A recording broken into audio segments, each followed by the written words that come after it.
సాధారణ జ్వరంతోటో లేదా వేరే కారణాలతో చనిపోతే ఆమె లోన్ తీసుకొని చనిపోయింది. మరి వాళ్ళే కుటుంబంలో బాధతో ఉంటారు.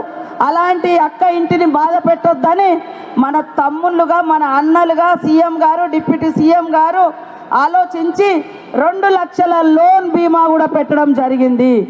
2 లక్షల లోన్ బీమాలో ఈ 1 ఇయర్లో 5,474 మంది మహిళలు 67 లక్షల మందిలో చనిపోవడం జరిగింది. లెక్క తీసినాం. గతంలో కూడా ఎంతోమంది చనిపోయారు కానీ ఏమి ఇయ్యలే. కానీ ఈరోజు లోన్ బీమా కింద వాళ్ళ లోను 2 లక్షల వరకు మాఫీ చేస్తూ ఉన్నాం.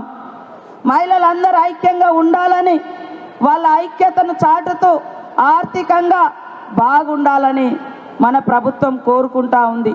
కానీ బయటి వాళ్ళు మనం ఏం చేయడం లేదని పాపం వాళ్ళ పదవులు ఊడిపోయినాయి. బీఆర్ఎస్ వాళ్ళ పదవులు పోయినాయి. వాళ్ళు ఎంత దుర్మార్గం చేసిరంటే వైఎస్ఆర్ గారి గవర్నమెంట్లో మా మహిళలందరూ రూపాయి కూడబెట్టి మరి జమ చేసుకున్నటువంటి అభయహస్తం డబ్బులు 1,800 కోట్ల రూపాయలను కూడా బీఆర్ఎస్ నాయకులు కేసీఆర్ గారి పాలనలో తినేసిరు, మింగేసిరు. మహిళలకు ఇవ్వలే. పావుల వడ్డీ అని చెప్పి ఆ వడ్డీ డబ్బులు కూడా 4 ఏళ్ళు మనం వచ్చేటప్పటికి 4 ఏళ్ళ వరకు కూడా రూపాయి ఇయ్యలేవు. 3,500 కోట్ల రూపాయలు ఎగ్గొట్టి ఇవాళ కొన్ని మహిళా సంఘాలు డిఫాల్ట్ అవ్వడానికి డిఫాల్టర్గా ఉండడానికి వాళ్ళు చేసినటువంటి ద్రోహం. ఇవాళ సూరత్ నుంచి ఒక చీర తీసుకొస్తారు. అయ్యేది 60 రూపాయలు, చెప్పేది రేటేమో 300 రూపాయలు. దాన్ని 300 సార్లు చెప్తున్నారు. ఇవాళ కాంగ్రెస్ ప్రభుత్వము వడ్డీ లేని రుణాలు ఇస్తుంది, ఇన్సూరెన్స్లు పెట్టినాం, లోన్ బీమా పెట్టినాం. మహిళలు బయటికి ఏదన్నా ఇక్కడ కూర్చుంటారు, ఇంటికా నుంచి ఎవరో ఆతృత ఉందని ఫోన్ చేస్తారు. మీ చేతిలో చిల్లి గవ్వలేదు, అరే బస్సు ఎక్కిపోయి అక్కడ దిగుతుందని ఆలోచించి మేము బస్సు ప్రయాణం పెడితే దాన్ని తిడతారు.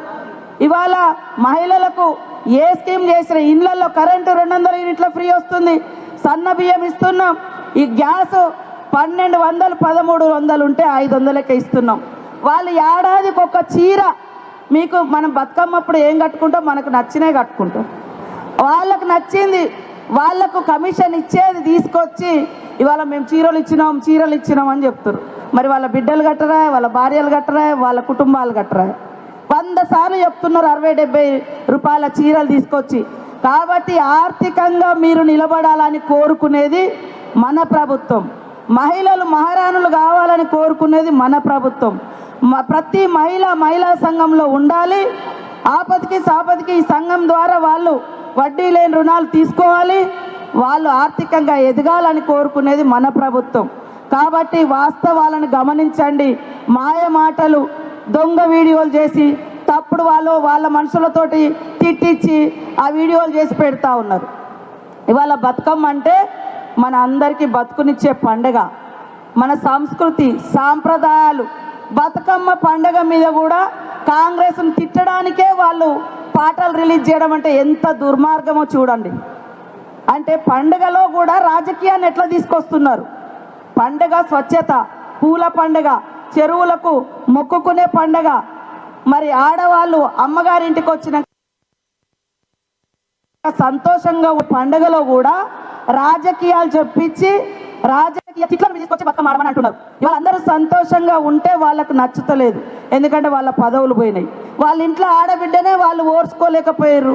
వాళ్ళ ఇళ్ళల్లో ఆడబిడ్డలే ఫోన్లు ట్యాపింగ్లు చేసిన వాళ్ళు ఇక మన ఆడబిడ్డల్ని బాగుండాలని వాళ్ళు కోరుకుంటారా? కోరుకోరు. ఎప్పుడైనా ఇందిరమ్మ పాలనే మనందరికీ మరి ఆదర్శవంతమైన పాలన, ఆదుకునే పాలన, 1,00,00,000 మంది మహిళల్ని కోటీశ్వర్లను చేయాలని కంకణం కట్టుకొని ఈ ప్రభుత్వం నడుస్తుంది. అందరూ దీవించండి, అందరూ తోడుగా ఉండండి.